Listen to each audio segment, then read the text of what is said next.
John అనే ఒక జాలరిని చూపించడంతో movie start అవుతుంది. రోజులాగే తన చిన్న పడవ తీసుకుని చేపల వేట కోసం సముద్రంలోకి బయలుదేరతాడు. కానీ ఆ రోజు మాత్రం ఎప్పటిలా లేదు. అతని జీవితాన్ని మార్చేయబోతుంది. హఠాత్తుగా చుట్టూ దట్టమైన పొగమంచు కమ్మేస్తుంది. కనీసం అడుగు దూరంలో ఏముందో కూడా కనిపించదు. దాంతో జాన్ దారి తప్పిపోతాడు. ఆ పొగమంచులో ఎటు వెళ్తున్నాడో తెలియక అలా తిరుగుతూ ఉండగా అతనికి దూరంగా మనుషులు లేని ఒక పాడుబడిన ఓడ కనిపిస్తుంది. ఏముందో చూద్దామనే ఆసక్తితో తన చిన్న పడవను ఆ పెద్ద ఓడకు కట్టేసి లోపలికి వెళ్ళి చూడాలని నిర్ణయించుకుంటాడు. అయితే ఆ ఓడ లోపలికి అడుగుపెట్టిన మరుక్షణమే అతనికి మైండ్ బ్లాక్ అయిపోతుంది. లోపలంతా ఖాళీగా ఉంటుంది. ఒక్క మనిషి కూడా ఉండడు. చిన్న శబ్దం కూడా ఉండదు. అంతా ఒక భయంకరమైన మిస్టరీ నిశ్శబ్దం.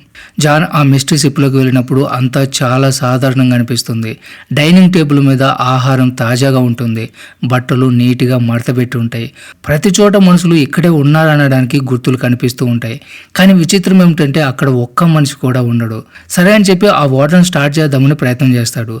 కానీ ఆ ఇంజిన్ అస్సలు పనిచేయదు. ఇంత పెద్ద సముద్రంలో ఒంటరిగా ఖాళీగా ఉన్న ఈ ఓడను చూసి జాన్కి ఆశ్చర్యం వేస్తుంది. బైనాక్యులర్ తీసుకుని చుట్టూ చూడడానికి ప్రయత్నం చేస్తాడు. బహుశా దగ్గరలో ఎవరైనా కనిపిస్తారేమో అనుకుంటాడు. కానీ ఆ దట్టమైన పొగమంచు దేన్ని చూడనివ్వదు. ఇలా ఉంటే లాభం లేదని చెప్పి నిరాశతో కంట్రోల్ రూమ్లోకి తిరిగి వస్తాడు. కనీసం రేడియో ద్వారానైనా సరే సహాయం అడగొచ్చని అక్కడ ఉన్న రేడియోని ఆన్ చేస్తాడు. వెంటనే జాన్ రేడియోలో ఒక మెసేజ్ పంపిస్తాడు. ఈ ఓడ సముద్రంలో చిక్కుకుపోయింది. ఎవరైనా వింటున్నారా? దయచేసి జవాబు ఇవ్వండి అని అంటాడు. మెసేజ్ పంపిన తర్వాత ఇంకా అక్కడ ఉండడం కరెక్ట్ కాదని చెప్పి తన చిన్న పడవలోకి తిరిగిపోవాలని అనుకుంటాడు. కానీ అతను బయటకు వచ్చి చూసేసరికి అక్కడ తన పడవ కూడా ఉండదు. నిజానికి దాన్ని అతను చాలా జాగ్రత్తగా ఆ ఓడకి కట్టేసి ఉంటాడు. అయినా కూడా అది మాయమైపోయింది. అతనికి ఆశ్చర్యం ఇంకా పెరిగిపోతూ ఉంటుంది. ఎందుకంటే చుట్టూ ఉన్న పొగమంచు కూడా ఒక్కసారిగా మాయమైపోయి ఆకాశం మొత్తం క్లియర్గా మారిపోతుంది. అప్పటికే సమయం మధ్యాహ్నం అయిపోతుంది. అసలు ఇక్కడ ఏం జరుగుతుందో జాన్కి అస్సలు అర్థం కాదు. తిరిగి వెళ్ళడానికి వేరే దారి లేక మళ్ళీ అదే ఖాళీ ఓడ మీదకి వస్తాడు. కనీసం మ్యాప్ల సహాయంతో అయినా సరే దారి కనుక్కోవాలని ప్రయత్నం చేస్తాడు. ఇప్పుడు జాన్ ముందున్న ప్రశ్న ఒక్కటే, తను అసలు ఎక్కడున్నాడు? తన ఇంటికి తిరిగి ఎలా వెళ్ళగలడు? ఇక్కడ అసలు సమస్య ఏమిటంటే ఆ మిస్టరీ ఓడ ఇంజిన్ పాడైపోయి ఉంటుంది. అతను బ్రతికి బయటపడాలంటే ఖచ్చితంగా ఆ ఇంజిన్ రిపేర్ చేయాల్సిందే. సో వెంటనే ఓడ మొత్తం వెతికి ఒక టూల్ బాక్స్ను సంపాదిస్తాడు. చాలా కష్టపడిన తర్వాత మొత్తానికి ఆ ఇంజిన్ని రిపేర్ చేస్తాడు. ఇది చూసి జాన్ కాస్త ఊపిరి పీల్చుకుంటాడు. ఇప్పుడు ఓడ స్టార్ట్ అయిపోతుంది. నెమ్మదిగా దిశ కూడా అర్థం కావడం మొదలవుతుంది. కానీ ప్రమాదం ఇంకా అయిపోలేదు. తర్వాత జాన్ మళ్ళీ కంట్రోల్ రూమ్లోకి వెళ్ళి రేడియో ద్వారా కాంటాక్ట్ అవ్వడానికి ప్రయత్నం చేస్తాడు. కానీ ఈసారి కూడా అటు నుంచి ఎలాంటి సమాధానం రాదు. అంతా ఇంకా రహస్యంగానే ఉంటుంది. తర్వాత అతను పైకి వస్తాడు. అంతలోనే అతనికి అర్జెంటుగా టాయిలెట్ వస్తుంది. చుట్టూ ఎవరు లేరు కదా అని చెప్పి సముద్రంలోనే కానిచ్చేద్దాం అనుకుంటాడు. అలా అతను ఓడ అంచుకు వెళ్ళగానే పెద్ద ట్విస్ట్. సడన్ గా ఎవరో వెనక నుంచి అతన్ని ఒక తోపు దోస్తారు. అతను నేరుగా నేలలోకి పడిపోతాడు. పరిస్థితి చాలా ప్రమాదకరంగా మారిపోతుంది. కానీ అదృష్టవశాత్తు అక్కడ వేలాడుతున్న ఒక షిప్పింగ్ రీల్ని పట్టుకుని ఎలాగోలా మునిగిపోకుండా తనని తాను కాపాడుకుంటాడు. అక్కడ గాలి నీటి ఒత్తిడి ఎంత ఎక్కువగా ఉందంటే తిరిగి ఓడ ఎక్కడం నరకంలాగా అనిపిస్తుంది. అయినా అతను ఓడిపోవాలని అనుకోడు. ధైర్యం తెచ్చుకొని నెమ్మదిగా ఆ రీల్ సహాయంతో తనని తాను పైకి లాక్కుంటూ మెల్లిగా ఓడ మీదకి ఎక్కేస్తాడు. అయితే ఈ గొడవలో అతని పని పూర్తి కాలేదు. దాంతో మళ్ళీ టాయిలెట్ వెళ్ళడానికి కిందకి వెళ్తాడు. అతను అలా కిందికి వెళ్ళగానే సడన్ గా ఎవరో వెనక నుంచి వచ్చి ఆ డోర్ని గట్టిగా లాగి మూసేస్తారు. ఫస్ట్ జాన్ అది గాలికి మూసుకుందేమో అని అనుకుని పెద్దగా పట్టించుకోడు. కానీ బయటకు రావడానికి ప్రయత్నం చేసినప్పుడు అసలు విషయం అర్థమైపోతుంది. ఆ డోరు బయట నుంచి ఎవరో లాక్ చేశారు. అది చూసి అతను షాక్ అయిపోతాడు. ఆ తలుపు తీయడానికి ప్రతి ప్రయత్నం చేస్తాడు. జోబులో నుంచి ఒక కాయిన్ తీసి లాకులో పెట్టి తీయడానికి కూడా ట్రై చేస్తాడు. కానీ అంతా వేస్ట్ అయిపోతుంది. అప్పుడు అతనికి ఒక క్లారిటీ వస్తుంది. ఈ ఓడలో తను ఒంటరిగా లేడు. వాళ్ళు కనిపించకుండా తనను టార్చర్ చేస్తున్నారు. ఎవరో తనతో చాలా క్రూరంగా ఆడుకుంటున్నారని అతనికి అర్థమైపోతుంది. వెంటనే గట్టిగా అరుస్తాడు, ఎవరైనా ఉన్నారా? దయచేసి డోర్ తెరవండి. నేను దొంగను కాదు, కేవలం చూడడానికి వచ్చాను అంటాడు. కానీ అటు నుంచి ఎలాంటి సమాధానం రాదు. తర్వాత హెల్ప్ కోసం ఎదురు చూడడం అనవసరం అని అతనికి అర్థమైపోతుంది. వెంటనే క్యాబిన్ వైపు తిరిగి లోపలికి వెళ్ళి చూస్తాడు. అక్కడ కనిపించిన సీన్ చూసి అతనికి రక్తం గడ్డగట్టుకుపోతుంది. గోడ మీద రక్తపు మరుకులు ఉంటాయి. ఆ వాతావరణం చాలా భయంకరంగా ఉంటుంది. అయినా అతను తన భయాన్ని పక్కన పెట్టి అక్కడున్న ఒక కత్తెర తీసుకొని డోర్ లాక్ విరగొట్టడానికి ప్రయత్నం చేస్తాడు. కానీ లాక్ అస్సలు తెరుచుకోదు. అంతలోనే ఆ ఓడ మొత్తం దెయ్యం పట్టినట్లు గజగజ వణకడం మొదలవుతుంది. ఏదో పెద్ద ప్రమాదం జరగబోతుందని జాక్కి అనిపిస్తుంది. అతను చాలా భయపడిపోతాడు. అప్పుడే అతని కళ్ళు పైన ఉన్న ఒక చిన్న కిటికీ మీద పడతాయి. ఎలాగోలా కష్టపడి ఆ కిటికీలో నుంచి బయటికి దూకుతాడు. బయటికి వచ్చి చుట్టూ చూస్తాడు. సీన్ కట్ చేస్తే దూరం నుంచి ఒక భారీ కార్గో షిప్ వేగంగా ఇతని వైపు వస్తూ కనిపిస్తుంది. దాని డైరెక్షన్ నేరుగా అతని ఉన్న ఓడ వైపు ఉంటుంది. ఆ కార్గో షిప్ కనుక ఢీ కొడితే అంతా అయిపోతుందని జాన్కి అర్థమైపోతుంది.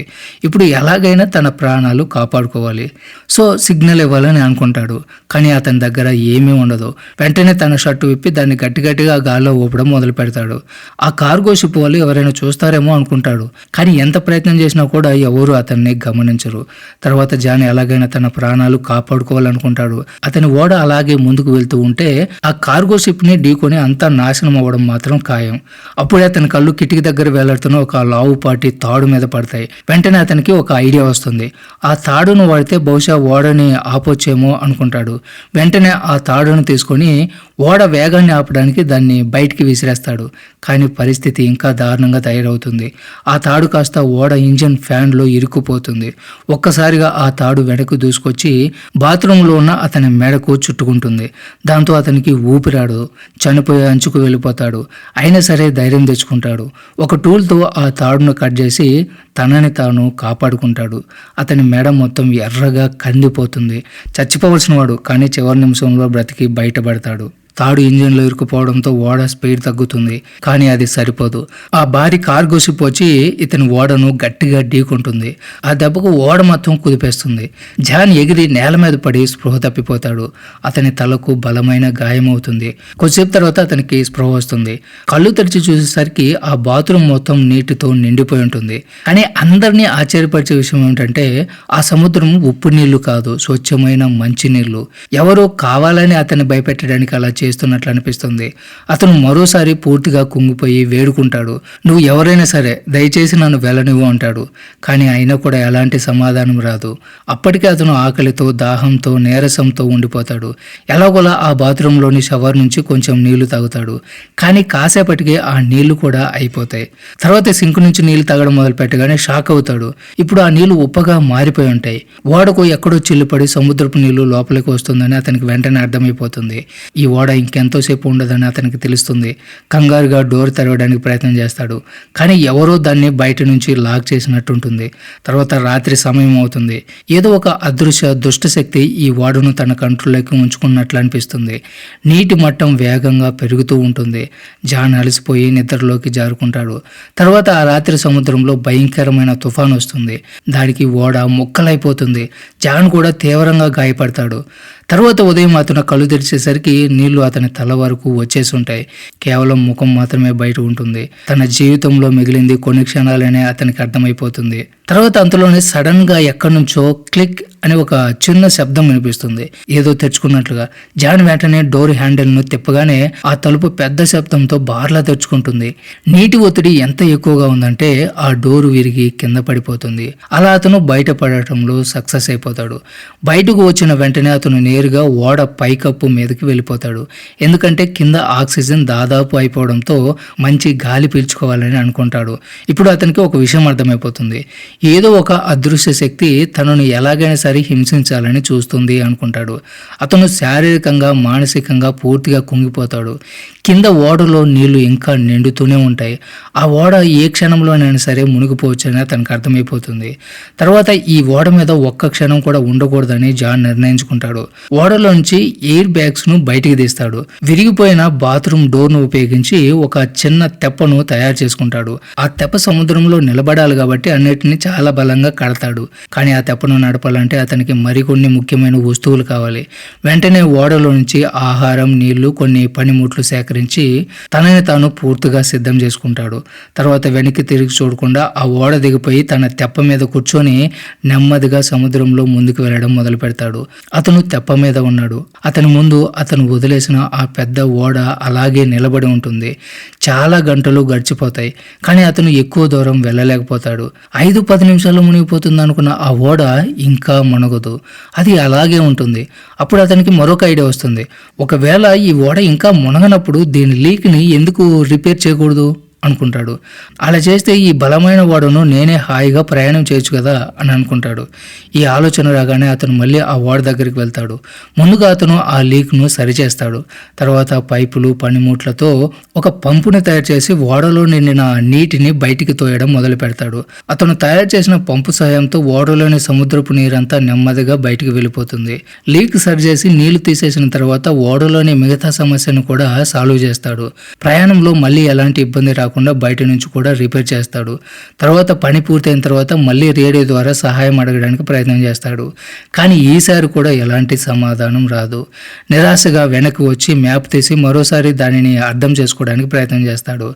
తర్వాత ఓడను ముందుకు నడపడానికి ప్రయత్నం చేస్తాడు. కానీ ఇంజిన్ స్టార్ట్ చేయగానే ఓడ అంగుళం కూడా కదలదు. మళ్ళీ ఆ శక్తి తనను మోసం చేస్తున్నట్లుగా అనిపిస్తుంది. ఆ ఓడ నీళ్ళలో పాతుకుపోయినట్లు స్థిరంగా ఉండిపోతుంది. ఈ ఆలోచన అతని లోపల నుంచి కుదిపేస్తూ ఉంటుంది. అతను పూర్తిగా అలసిపోతాడు. ఆశలన్నీ చచ్చిపోతాయి. అంతలోనే దూరం నుంచి మరొక ఓడ వస్తున్నట్లు గమనిస్తాడు. ఇప్పుడు అతని ముందు ఉన్నది ఒకటే ఒక దారి. తన చిన్న తెప్ప మీద ఆ ఓడ దగ్గరికి చేరుకోవడం. వెంటనే తెప్ప మీద ఎక్కి వేగంగా ఆ ఓడ వైపు వెళ్తాడు. కానీ అప్పుడే అతను వదిలేసిన ఆ పెద్ద ఓడ దెయ్యం పట్టినట్లు కదలడం మొదలు పెడుతుంది. అంతేకాదు వేగంగా జాన్ని వెంబడిస్తుంది. ఎవరో కావాలనే దాన్ని అతని మీదకు పంపినట్లుంటుంది. జాన్ తన వేగాన్ని పెంచుతాడు. కానీ ఆ పెద్ద ఓడ ఇంకా వేగంగా వస్తుంది. అది తనను ఢీకొట్టే క్షణం రాకముందే జాన్ చివరి ప్రయత్నంగా తన తెప్ప మీద నుంచి దూకి దూరంగా ఉన్న ఆ రెండో ఓడ వైపు ఈదుకుంటూ వెళ్ళాలని నిర్ణయించుకుంటాడు. కానీ అతను అక్కడికి చేరుకునేసరికి ఆ ఓడ మాయమైపోతుంది. అప్పుడు అతనికి అసలు విషయం అర్థమవుతుంది. ఈ మిస్టీరియస్ ఓడ మీద ఉన్న దుష్టశక్తి తనను ఎక్కడికి వెళ్ళనివ్వదు అని. ప్రాణం పోయినా సరే మళ్ళీ ఆ ఓడ మీదకు వెళ్ళకూడదని నిర్ణయించుకుంటాడు. కానీ సాయంత్రం అయ్యేసరికి నేలల్లో ఈదుతూ చలి పెరిగిపోతుంది. కింద డాల్ఫిన్లు ఈదుతున్న నీటి ఉష్ణోగ్రత చాలా పడిపోతుంది. ఈ చలిని తట్టుకోలేక గత్యంతరం లేక మళ్ళీ అదే శపించబడిన ఓడ మీదకి తిరిగి వస్తాడు. అతను ఎంత అలసిపోయి అనారోగ్యంతో ఉన్నాడంటే కనీసం ఆలోచించే స్థితిలో కూడా లేడు. మౌనంగా ఒక దుప్పటి కప్పుకొని ఆ గదిలో నిద్రపోతాడు. ఉదయం అతను కళ్ళు తెరుస్తాడు. మళ్ళీ ఈ ఓడ నుంచి బయటపడాలని నిర్ణయించుకుంటాడు. కానీ అతనికి మరొక షాక్ తగులుతుంది. అతను ఉన్న గది తలుపు లాక్ చేసి ఉంటుంది. అతను భయపడిపోతాడు. మానసికంగా కుప్పకూలిపోవడం మొదలవుతుంది. అసలు ఇదంతా తనతోనే ఎందుకు జరుగుతుందని అతనికి ఏమాత్రం అర్థం కాదు. అప్పుడే అతని కళ్ళు గదిలో ఉన్న ఒక చిన్న క్యాబిన్ మీద పడతాయి. అతను దాన్ని తెరవగానే పైకి వెళ్ళడానికి ఒక దారి కనిపిస్తుంది. అది గాలి వెళ్ళే ఒక వెంటిలేషన్ షాఫ్ట్. దాని ద్వారా బయటపడవచ్చు. వెంటనే అతను ఆ ఇరుకైన స్టోరేజ్ ఏరియాలోకి దూకుతాడు. ఆ దారిలోంచి పైకి ఎక్కడానికి ప్రయత్నించిన ప్రతిసారి జారి కింద పడుతూనే ఉంటాడు. కింద పడడం వల్ల అతనికి చాలా గాయాలవుతాయి. అయినా సరే అతను మానడు. పదే కింద పడుతూ చివరికి ఎలాగోలా పైకి చేరుకుంటాడు. ఆ వెంటిలేషన్ కిటికీని తెరవడానికి ప్రయత్నం చేస్తాడు. కానీ అది అంగుళం కూడా కదలదు. దాన్ని ఎవరో కావాలని సీల్ చేసినట్లుగా ఉంటుంది. అప్పుడు అక్కడ ఆక్సిజన్ కూడా వేగంగా అయిపోవడం మొదలవుతుంది. శ్వాస తీసుకోవడం కష్టంగా మారుతుంది.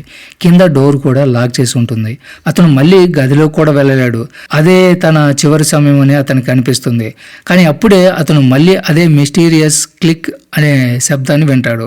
ఆ శబ్దంతో పాటు క్యాబిన్ కిటికీ కూడా తెరుచుకోగానే జాన్ సమయం వృధా చేయకుండా బయటకు వచ్చేస్తాడు.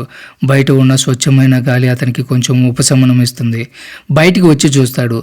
ఆ ఓడ ఒక చిన్న ద్వీపం వైపు వెళుతూ ఉంటుంది. అది చూసి అతని మనసులో ఆశ చిగురిస్తుంది.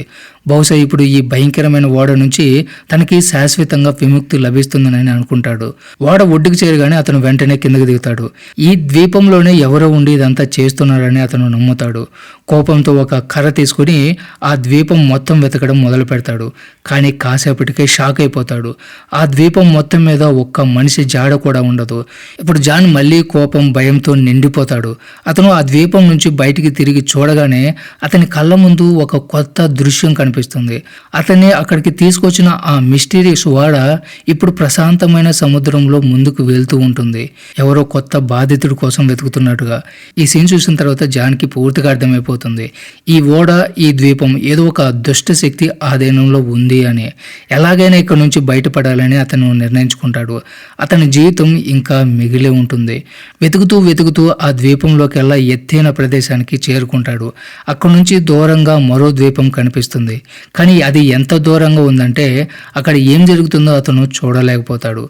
సో జాన్ ఆ ద్వీపం మీద అలా తిరుగుతూ నెమ్మదిగా వెనక వైపు వస్తాడు. కానీ అతను అక్కడికి చేరుకున్న వెంటనే అతని కళ్ళు బైర్లు కమ్ముతాయి. అది అతను తన ప్రయాణాన్ని మొదలుపెట్టిన ప్రదేశం. అంతా అచ్చం అలాగే ఉంటుంది. అతని పాత పడవ అదే చోట కట్టి ఉంటుంది. అవే మనుషులు, ఏవీ మారలేదు. అసలు ఏమీ జరగనట్టుగా వాతావరణం అంతా ఎలా ఉందో అచ్చం అలాగే ఉంటుంది. జాన్ రెప్ప వేయకుండా అదంతా చూస్తూనే ఉండిపోతాడు. ఇదంతా నిజమా లేక పీడకలనా అని అతను నమ్మలేకపోతాడు. కానీ అతను అనుభవించిన ఆ నరకం మాత్రం నిజం. ఈ సీన్తోనే మూవీ ఎండ్ అవుతుంది. కానీ ఇప్పుడు అసలు ప్రశ్న మొదలవుతుంది. అతని పడవ మళ్ళీ అక్కడికి ఎలా వచ్చింది? ఈ ద్వీపం యొక్క అసలు రహస్యం ఏంటి అనేది మనకి తెలియదు. మీకు తెలిస్తే కామెంట్ చేయండి. సో ఇది ఫ్రెండ్స్ ఇవాల్టి video. Don't forget subscribe. Thanks for watching.